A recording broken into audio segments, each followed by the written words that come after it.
Welcome to Beneath the Surface. I'm Michelle Gatchell, and our issue today is actually an issue, issue 1, which will be on the state ballot this year in November. And joining me today to talk about this is Delaware County Prosecuting Attorney Carol OBrien. Carol, thanks for joining me. Thank you for having me. Now, this issue is basically about reducing sentencing as we know it today. And it's the top part of it says that it's going to be for possessing, obtaining, and using drugs primarily, but they want to make it a constitutional issue. Is it a constitutional issue? Does our sentencing lie on the Constitution right now?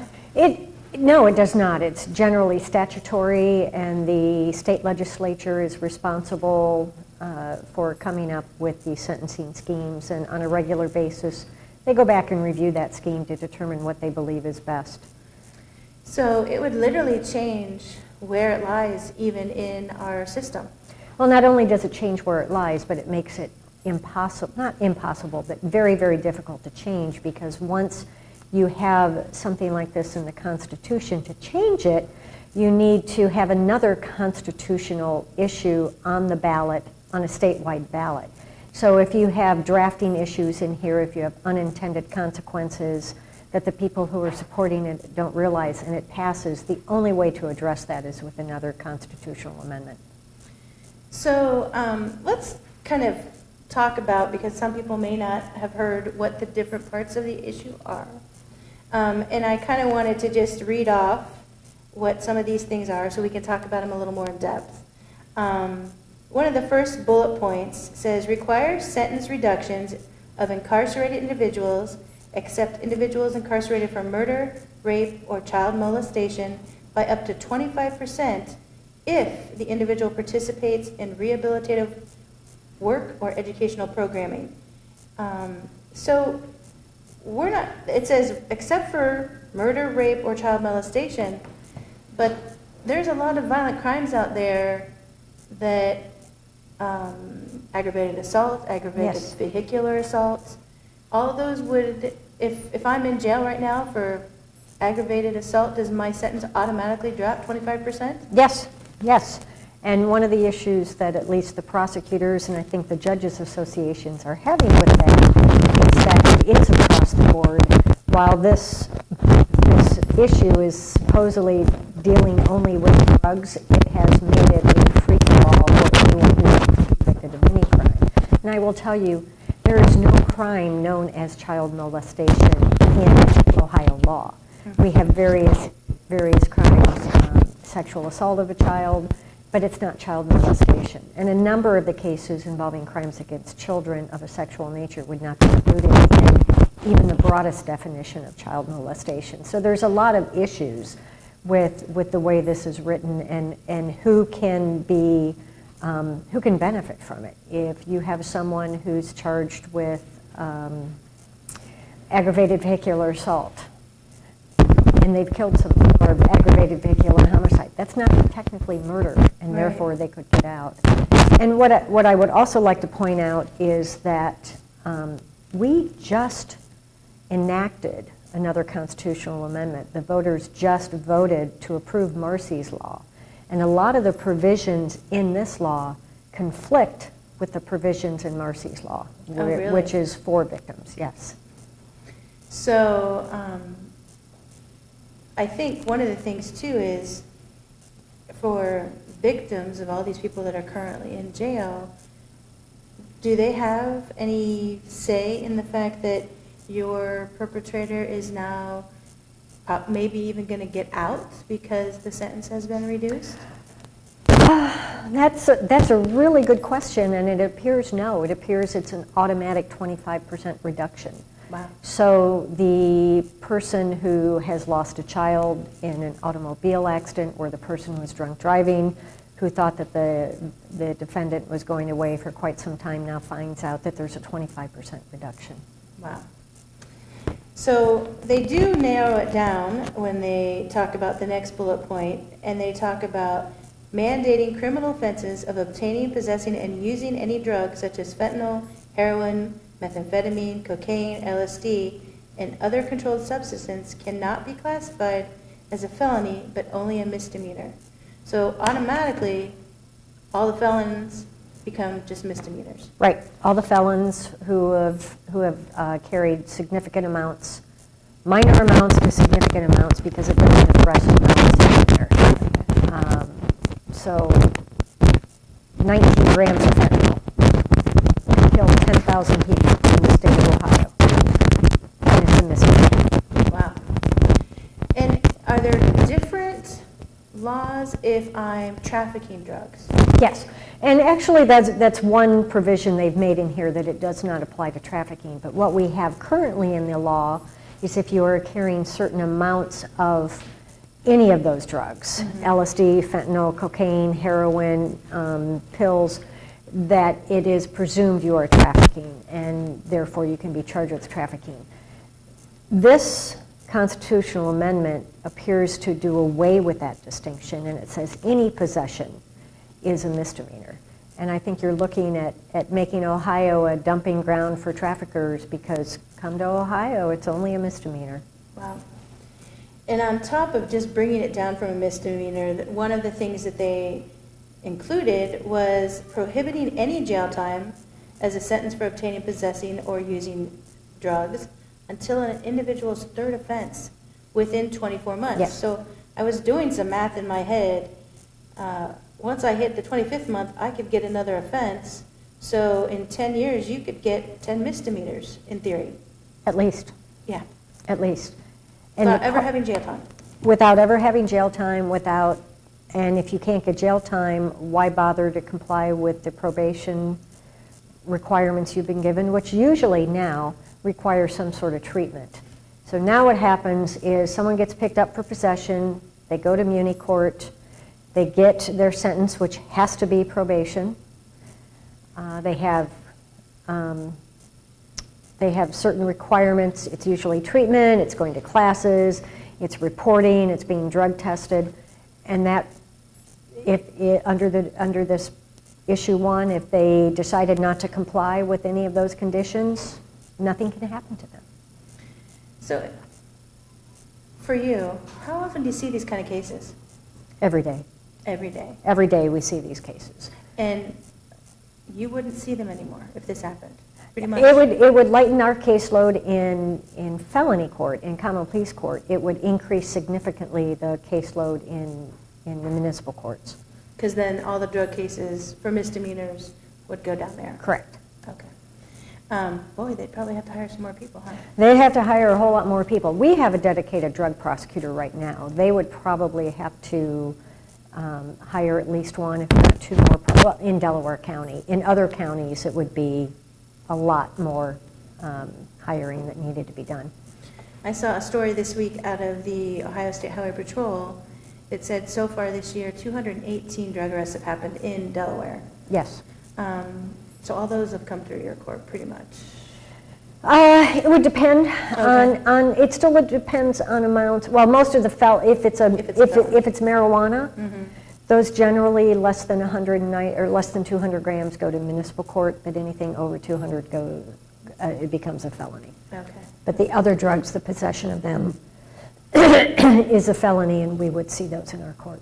And when you specifically are dealing with one of these cases, do you have, so to speak, a plan of trying to get people in rehabilitation the first time they show up in your court? Yes. The first thing we do is generally talk to the defense counsel about whether or not we can get the person into what's called intervention in lieu of conviction status, because that is literally they come in, they enter a guilty plea, but they are not found guilty. They are ordered to go into treatment. They have counseling, they have treatment, they have reporting again for drug testing in an attempt to get them on the straight and narrow and give them an opportunity for rehabilitation. I was going to look up the numbers, and I didn't look up the numbers for intervention in lieu. If they pass that, it is one of my best responsibilities when I get to sign off that someone has completed successfully intervention in lieu of conviction, because that means we've helped someone. Yeah. If they fail out, then they are found guilty, and generally the first thing that happens is probation. Again, with the same types of conditions, with a little bit more of a hammer over your head that, okay, now we have some prison time that might be imposed if you don't comply with the probation conditions. But without that, I honestly have never, ever seen a person without some sort of stick behind them say, okay, now it's time to get clean. Addicts generally don't think that way. Yeah. So moving this to a misdemeanor and not having, so to speak, the hammer or the stick behind when you're sentencing somebody, you might have a lot of people out there and it might keep growing. Yes, and I think what we've seen in California is while they're touting a lot of, because this bill is based on Proposition 47 From California. and the statistics are not great. They haven't saved as much money as they thought they would save. They, after 4 years, I think, are finally beginning to distribute some money from this, and it is nowhere near what they thought it was going to be in terms of savings. And they're having a lot more issues with homelessness, increases in certain areas of crime. And I did hear, I thought that this year they're actually trying to get another ballot issue to change what they already have in place on their constitution, right? That doesn't surprise me. I did not see that, but I will look that up when I get back to the office. So let's talk about one of the other issues here. Allow an individual convicted of obtaining, possessing, and using any such drug prior to the effective date of the amendment to ask a court to reduce the conviction to a misdemeanor regardless of whether the individual has completed the sentence. So this could mean someone in jail for a felony right now, even their first felony offense or their third felony offense, could basically go back to court and say, can you just bring this down to a misdemeanor now? Yes. And I think that the problem there is this misconception out there that we have our prisons and jails are full of first-time offenders. First time anyone gets picked up with a felony drug, they're put in prison. It doesn't happen that way. So the people you see in prison for drugs, it's because they've done this a few times before. You know, the intervention in lieu didn't work, the probation didn't work, they couldn't stay on track with their probation conditions, and the judges had thrown up their hands, what else are we going to do? So this is what you have to do. Now when they're in prison, the prisons are supposed to have these programs also to help these people, these rehabilitation programs. That's why it's called the Department of Rehabilitation and Correction. And so what happens is they come out and they say, okay, I'm not a felon anymore, I'm a misdemeanor, let me out. The other issue is because they've taken away the amounts that might be deemed to be trafficking, and those folks can also get out. Is it possible from the first bullet that we talked about, reducing everybody's sentence by 25%, that some other felonies could become misdemeanors? It shouldn't happen. They shouldn't be reclassified as misdemeanors, Okay. but it can certainly cut their sentences down. And I think the statistics are between some of the stuff you're looking at, letting out about 10,000 people who probably shouldn't be let out. There's a reason they're in prison. Yeah. One of the other kind of bullets that they talk about here is require any available funding based on projected savings to be applied to state-administered rehabilitation programs and crime victims funds. This is the first time they kind of mention rehabilitation, but it's not making it a requirement of any of the sentencing. It's just saying, Make it available. yeah, make it available. Well, because they've decided that it shouldn't be, you can't have any of these conditions. Or if you have these conditions, seriously are going to have people who say, why should I go to treatment? Nothing's going to happen. And honestly, I think if you talk to folks, there has to be some consequence to not going into treatment, and there's none here. And then one of the main other bullets is require a graduated series of responses such as community service, drug treatment, or jail time for minor non-criminal probation violations. So are these requirements of a series of penalties defined, or? There's nothing defined in the statute or in this proposed constitutional amendment. Apparently, and it's sort of hard to understand what they want each municipal court in the state of Ohio, of which there are many, to come up with their series of graduated responses, send it to the Department of Rehabilitation and Correction, which is run by generally a non-lawyer, a non-prosecutor, a non-judge, someone who is not elected, and that person is going to say whether or not these graduated responses are okay. So really, it takes it out of the judge's hands. Yes. You have no prosecuting attorneys, the judges, you don't have correct final say in this at all. Correct. It's the Department of Rehabilitation and Correction, which is problematic on a number of levels. Because they really don't have the judicial standards that you all have to abide by and, correct. and come up with. Correct. So what would you say? I know that the vote yes people, are saying kind of some of the things that we've a little bit talked about, but our prisons are overcrowded with people that shouldn't be in prison. The system isn't working. We're not helping these people, we're just throwing them into prison. What is your response to that? I find it interesting that the Department of Rehabilitation and Correction closed a prison, and when they closed a prison and said, hey guys, what's going on? You said you were overcrowded. We have plenty of room to put these folks in the prisons where they are. The prisons are at capacity.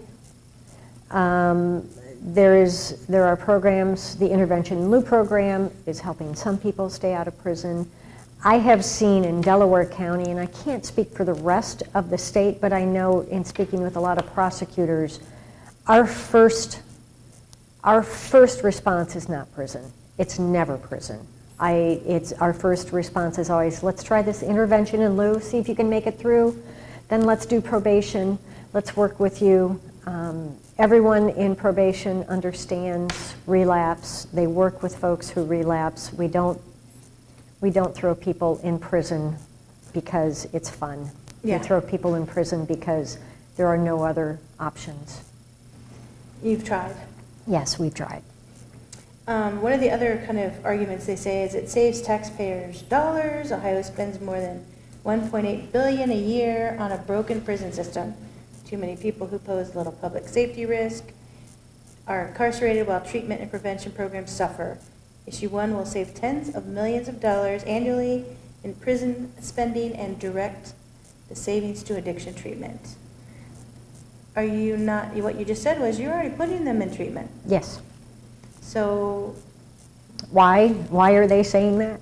Because that's what makes it sound good. We're going to treat all these people, but if you have addicts, alcoholics, people who suffer from these issues, generally do not voluntarily one day say, I'm going into treatment. It's not the way it happens, and it's unfortunate, and I wish it would happen. Yeah. Because you see people suffer, and the folks who say drugs are a victimless crime have not talked to family members. They haven't talked to the parents who say, would you please put him in prison so he doesn't OD? Mm-hmm. Or the children who just want to spend time with daddy, but he's pill sick, so he got mad one day and kicked the child in the stomach. Mm-hmm. Which, by the way, that father would have gotten out early. Wow. So,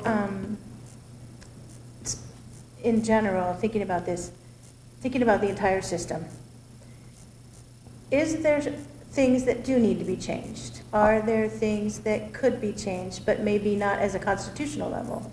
There's always things that can be changed in any system, and I think you're looking at the judges, you're looking at the prosecutors, you're looking at defense attorneys. I think on a regular basis we reevaluate what we're doing and try to make it work. And I don't think there is a person out there who wouldn't love to see everyone get treatment.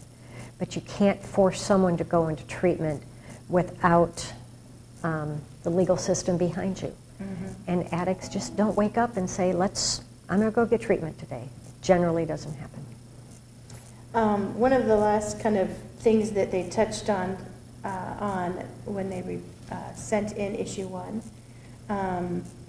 protects our public safety. This was carefully written to ensure that people that are in danger of public safety remain incarcerated.